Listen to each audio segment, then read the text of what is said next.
Bismillahirrahmanirrahim. Assalamualaikum warahmatullahi wabarakatuh.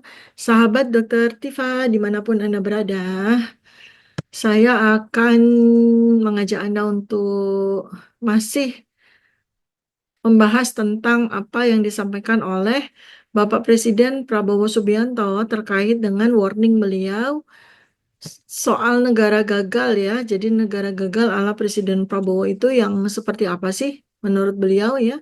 Jadi beberapa waktu yang lalu baru aja sih beliau mengatakan bahwa negara gagal itu kalau tentara dan polisinya gagal. Apa maksudnya tentara dan polisinya gagal? Nah, jadi beliau sampaikan bahwa TNI dan Polri itu diberi kekuasaan yang sangat besar karena memonopoli fisik dan senjata. Dan itu kekuasaan khusus yang dimiliki oleh tentara dan polisi. Artinya dengan kekuasaan fisik dan senjata itu, polisi dan tentara ini menjadi dua faktor, dua institusi yang memiliki kekuasaan yang amat sangat besar. Dan rakyat tentu saja mempercayakan kepada TNI dan Polri yang berdedikasi tinggi. Rakyat yang menggaji, kita kata Presiden Prabowo kan, rakyat yang menggaji saudara. Ya, rakyat yang melengkapi saudara dari ujung kaki sampai ujung kepala.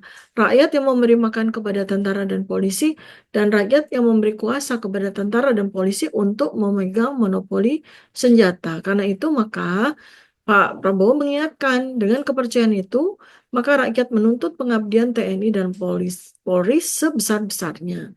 Ini ada beberapa kalimat yang perlu di-underline untuk Presiden Prabowo ya, bahwa sebenarnya yang digaji oleh rakyat dengan uang pajak rakyat, dengan kekayaan yang dimiliki oleh rakyat, maka sesungguhnya yang diberi gaji oleh rakyat itu bukan cuma tentara dan polisi.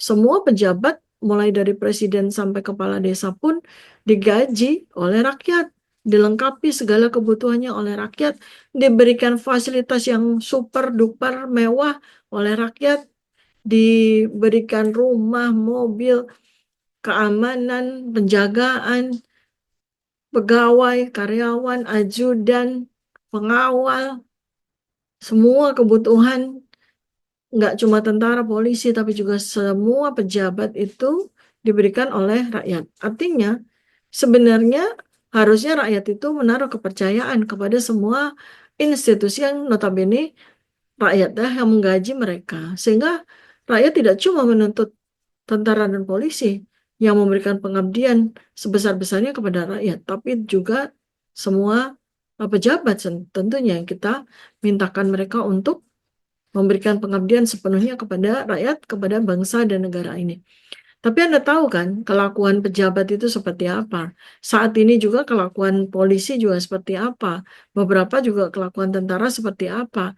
Bahkan mereka juga terlibat di dalam tindak-tindak kriminal seperti korupsi dan sebagainya gitu ya. Jadi ini memang sebetulnya perlu sekali sebuah reformasi ya Pak Presiden ya. Karena konsep negara gagal itu sebetulnya faktornya nggak cuma dua itu. Dan ya kita harus melihat di titik tahun 2025 ini, tahun pertama Presiden Prabowo itu menjalankan tugasnya sebagai presiden, dan bahkan di tahun 2018 itu beliau seperti percaya betul bahwa di tahun 2030 Indonesia bakal bubar, maka kita harus betul-betul mensikapi, betul-betul mendalami apakah apa yang disampaikan oleh Presiden Prabowo itu adalah kisi-kisi bahwa di tahun 2030 negara Indonesia benar-benar bubar oleh sebab dari berbagai variabel-variabel yang menunjukkan sebuah negara itu gagal atau tidak, ternyata satu demi satu dipenuhi oleh Indonesia. Salah duanya yang udah di-mention sama Presiden Prabowo tadi, tentaranya gimana, polisinya gimana. Sebetulnya konsep negara gagal itu merujuk ya kepada negara-negara yang secara empiris tidak mampu menjalankan fungsi-fungsi dasar pemerintahan dan pelayanan publiknya dengan baik. Negara gagal, failure state, seringkali mengalami ketidakmampuan dalam menyediakan keamanan. Ya, ini tentara polisi nih ya. Gimana mereka menyediakan keamanan? Malah yang disediakan keamanan adalah para pejabat dan pengusaha-pengusaha hitam, para oligarki. Kemudian pengelolaan ekonominya bagaimana? Perlindungan terhadap hak-hak dasar warganya bagaimana? Jadi negara yang gagal ini bisa berujung nanti pada ketidakstabilan politik, ya, pada kerusuhan sosial, dan bahkan bisa jadi terjadi konflik bersenjata ini, perang horizontal ini yang paling saya ngeri ya. Sekarang kita perhatikan cek-cek baik-baik ya. Jadi faktor-faktor penyebab negara gagal. Tadi Presiden Prabowo sudah mention ya, tentara sama polisinya gagal. Nah, itu artinya dua faktor yang paling kuat sudah terpenuhi nih. Kemudian apalagi kelemahan institusi pemerintah. Ketika lembaga-lembaga pemerintah seperti sistem hukum, iya. Kepolisian, iya. Administrasi publik, tanda tanya. Itu semua tidak efektif atau korup. Iya, betul korup ya. Maka negara bakal kesulitan untuk menjalankan fungsinya.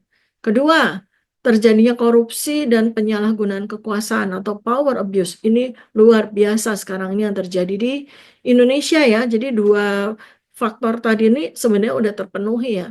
Tingginya tingkat korupsi dapat menghambat pembangunan ekonomi dan sosial, betul banget, dan menciptakan ketidakpercayaan terhadap pemerintah.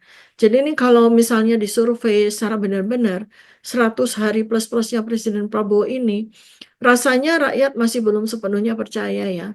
Masih wait and see gitu. Sebetulnya situasi wait and see itu kan harusnya diselesaikan dalam 100 hari.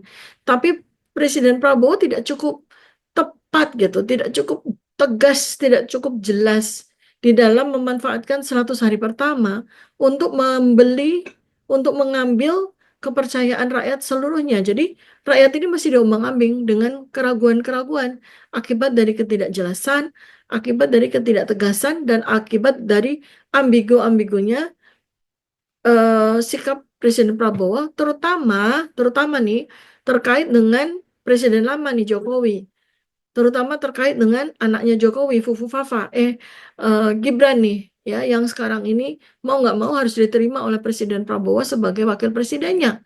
Padahal kalau boleh jujur, mestinya udah marah banget ya Presiden Prabowo ya atas perlakuan Fufu Fafa ini kepada beliau, anak-anak dan keluarganya gitu ya. Kemudian ada tiga, yang nomor tiga nih, ketidakstabilan politik. Ketidakmampuan pemerintah dalam menciptakan sistem politik yang stabil, seperti berlarut-larutnya konflik politik, ketidakmampuan dalam menjalankan demokrasi, dapat menyebabkan ketegangan yang bersifat horizontal. Nah, di sisi ketidakstabilan politik ini mencoba ya untuk masih tetap diusahakan stabil, walaupun kita juga lihat nada-nada perpecahan dari PDIP yang udah di depan mata nih, dan kemungkinan juga nanti akan diikuti oleh partai-partai lain yang punya dosa-dosa lama pada masa pemerintahan rezimnya Jokowi. Keempat, kemiskinan dan ketimpangan ekonomi ini udah kelihatan sekali di Indonesia ini, betapa tidak meratanya distribusi kekayaan dan peningkatan kemiskinan yang pesat sekali, yang jelas-jelas akan memperburuk ketidakstabilan sosial dan politik. Kelima tuh konflik, eh, 1, 2, 3, 4, 5, konflik sosial dan etnis. Nah, ini perang horizontal nih, yang sepertinya ada pihak-pihak yang mencoba untuk mengambil peluang supaya muncul ketegangan kelompok etnis, ya, rasialis, agama, atau sosial yang tidak dikelola dengan baik, yang dapat memperburuk kondisi negara dan memperburuk situasi kegagalan negara. Yang nomor 5 ini saya mention ya, saya underline tentang soal kelompok etnis ya. Jadi saya juga beberapa aktivis politik kan suka menggunakan kata Cina. Sebetulnya yang dimaksud kita itu adalah negara Cina, Republik Rakyat Cina, bukan etnis Cina. Atau kalau di Indonesia ini secara general disebut sebagai etnis Tionghoa. Kita nggak bicara orang Cina, kita bicara negara Cina, kita bicara warga negara Cina. Tapi ini oleh para ternakan-ternakan ini, buzzer-buzzer ini, itu kan sengaja di framing seakan-akan siapapun yang menggunakan istilah Cina itu artinya adalah rasis gitu loh. Jadi mereka sengaja untuk melakukan reduksi istilah Cina ini ke dalam hanya satu kelompok etnis yang kebetulan di Indonesia ini minority gitu. Padahal yang sekali lagi yang kita maksud adalah bukan kelompok etnis yang menjadi warga negara Indonesia, tapi negara Cina. Jadi kalau sekali lagi nih, para sahabat Dr. Tifa semuanya. Kalau saya menggunakan istilah Cina, maka lihat konteksnya. Biasanya secara umum saya menyebutkan negara Cina, Cina mainland, ya itu. Kemudian yang kelima, keenam, keterbatasan sumber daya alam dan kegagalan dalam manajemen ekonomi nih. Keterbatasan sumber daya alam itu nggak bakal terjadi di Indonesia, karena Indonesia kaya raya luar biasa terkait dengan sumber daya alam. Masalahnya penguasaan sumber daya alamnya Indonesia yang luar biasa ini itu dipegang sama siapa? Ini ternyata dalam 10 tahun terakhir oleh rezim Jokowi, sebagian besar kekayaan sumber daya alam yang sangat-sangat mahal dan sangat berharga malah dipegang oleh pengusaha-pengusaha yang asalnya dari Cina. Nah, oleh karena itu maka alih-alih kita memiliki kekayaan sumber daya alam yang besar sekali, tetapi justru negara bisa bergantung pada sumber daya alam yang dikelola oleh orang lain, oleh negara lain. Ini kekonyolan yang terjadi di Indonesia, ya. Kemudian berikutnya yang ketujuh nih, adanya intervensi eksternal. Ada perang, ada sanksi internasional, atau intervensi militer dan intervensi ekonomi ya, yang seperti yang terjadi oleh negara Cina kepada negara Indonesia sekarang ya. Jadi ini udah jelas sudah terjadi intervensi eksternal. Sebetulnya sejak merdeka 17 Agustus 1945 sampai dengan sekarang di 79 tahun hampir 80 tahun, Indonesia itu sebetulnya nggak pernah lepas dari intervensi eksternal, nggak pernah lepas. Masih perdebatan ya apakah proklamasi kemerdekaan Indonesia tanggal 17 Agustus 1945 ini tidak ada intervensi eksternalnya nih. Masih perlu perdebatan ya. Kemudian selanjutnya, apakah pada masa pasca mulai dari Presiden Soekarno tidak ada intervensi eksternal? Ada banget ya. Karena udah jelas kedekatan Presiden Soekarno atau itu dengan Peking ya, waktu itu masih Peking ya, dengan Republik Rakyat Cina itu kedekatannya jelas dekat, bahkan menjauh dengan Amerika dan sekutunya. Kemudian eranya Presiden Soeharto, bagaimana intervensi eksternalnya? Nah, ini jelas juga ya intervensi eksternalnya kali ini bukan hanya dari kekuatan negara, tapi juga dari kekuatan ekonomi. Kemudian berikutnya sampai 10 tahun terakhir, intervensi eksternal itu tidak pernah tidak terjadi di Indonesia. Nah, seandainya 7 faktor ini ada semua, nanti tinggal sahabat Dr. Tifa bisa checklist semua ya, sambil mempertimbangkan antara satu faktor dan faktor yang lain itu realistis udah ada di Indonesia atau masih dalam wacana atau masih dalam perdebatan atau sesungguhnya kita tidak menyadari akan adanya faktor-faktor tersebut. Yang penting adalah kegagalan negara itu bukan hal yang instan, terjadi secara tiba-tiba tidak, tetapi merupakan proses yang berlangsung lama akibat dari ketidakmampuan negara tersebut dalam mengatasi ancaman-ancaman faktor-faktor yang tadi saya sebutkan. Nah, sekarang dari 7 kategori ini, apakah Indonesia memang bergerak menuju kepada negara hancur seperti yang di warning oleh Presiden Prabowo sejak tahun 2018, atau kita masih aman-aman aja? Jadi nanti Anda renungkan ya 7 poin faktor-faktor penyebab negara gagal itu. Kemudian bagaimana cara memperbaiki negara gagal? Ini sebenarnya kalau bicara tentang bagaimana cara memperbaiki negara gagal kepada pemerintah yang 75% itu diisi orang-orang lama yang justru memperburuk keadaan negara Indonesia, bahkan mendekat kepada persentase kegagalan negara Indonesia, maka kita boleh dibilang sampai dengan 100 hari ini nggak cukup banyak berharap bahwa pemerintah Presiden Prabowo bakal bisa memperbaiki faktor-faktor, 7 faktor yang menyebabkan negara Indonesia ini mengalami kegagalan. Apakah institusi yang porak-poranda, institusi yang penuh dengan korupsi, institusi yang penuh dengan kerjasama-kerjasama dengan pengusaha-pengusaha, itu mampu untuk direformasi oleh Presiden Prabowo? Ini pertanyaan yang sangat besar dan saya kok tidak melihat keberanian Presiden Prabowo, entah karena apa. Padahal beliau itu pemegang kekuasaan tertinggi loh ya. Kemudian bagaimana cara untuk menghilangkan peluang terjadinya ketidakstabilan politik di rakyat ya. Ya, Pertama, tentu saja konflik-konflik internal itu diselesaikan dulu nih.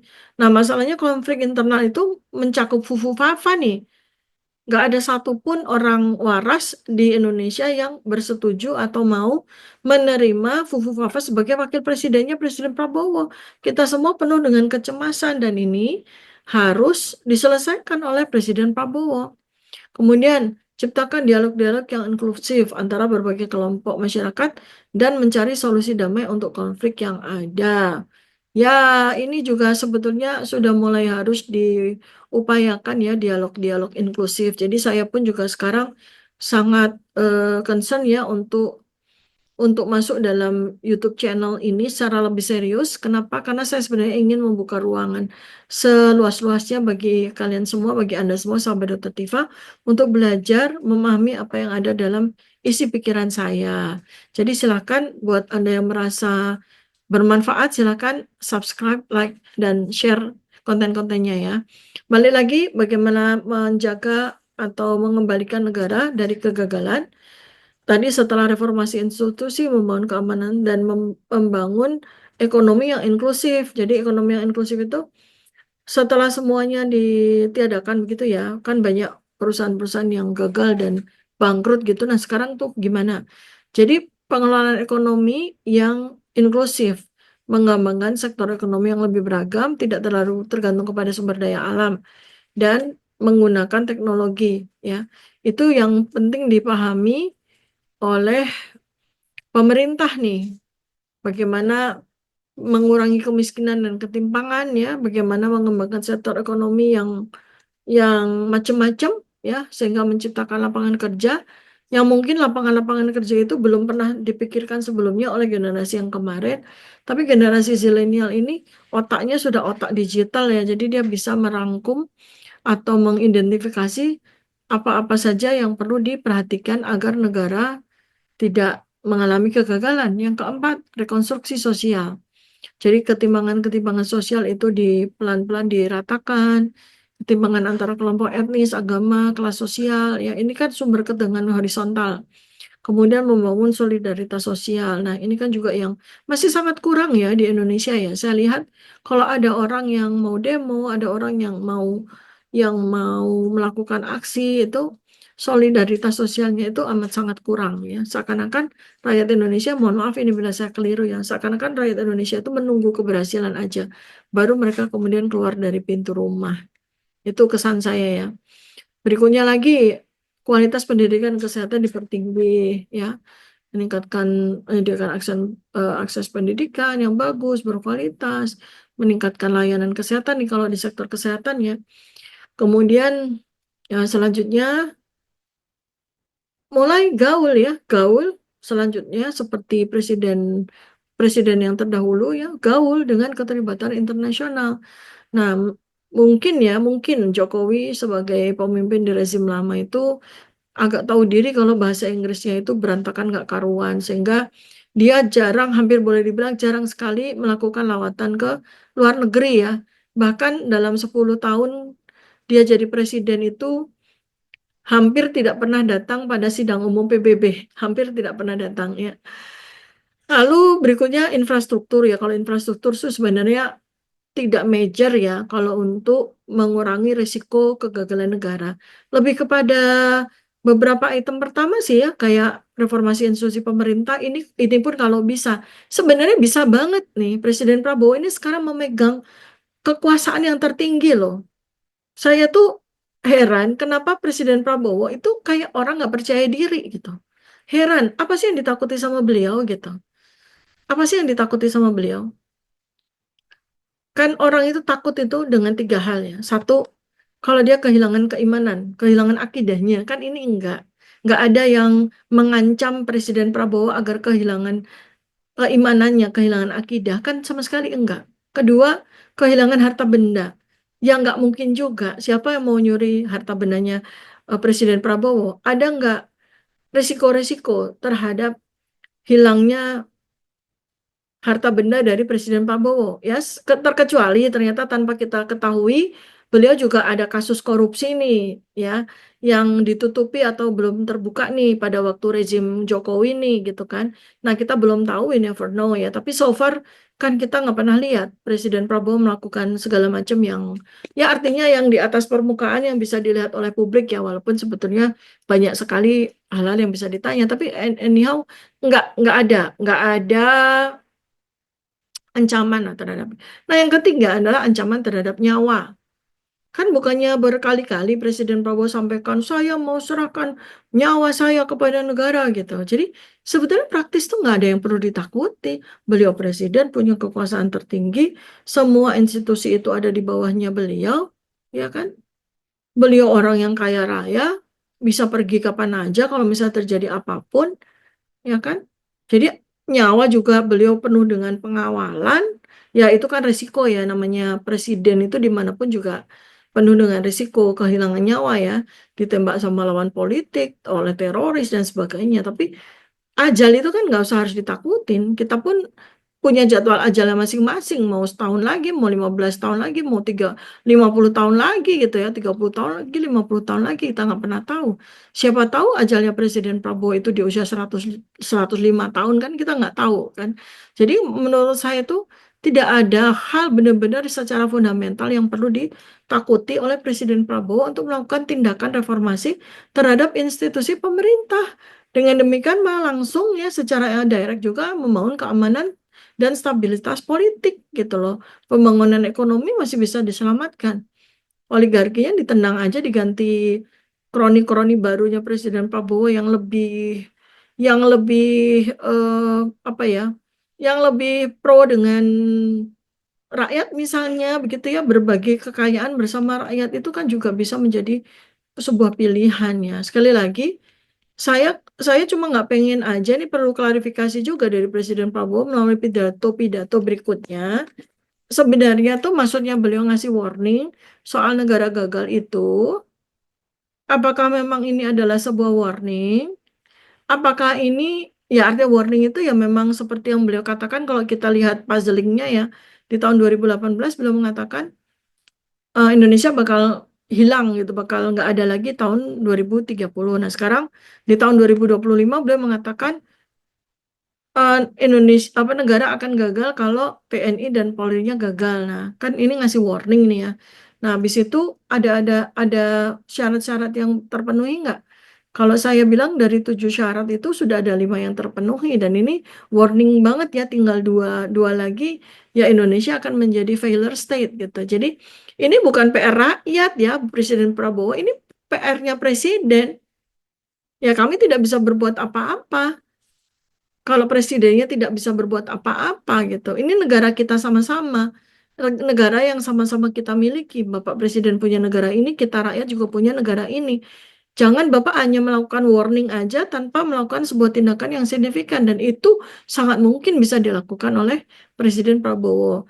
Baik itu yang apa namanya, semacam sebuah perenungan yang mendalam, dan mudah-mudahan Presiden Prabowo juga, ya, entah burung mana yang bawa bawa postingan ini sampai kepada beliau, mudah-mudahan beliau mendapatkan sisi pandang ya dari seorang Dokter Tifa. Terima kasih banyak. Sampai jumpa pada video berikutnya. Assalamualaikum warahmatullahi wabarakatuh. Salam kebenaran.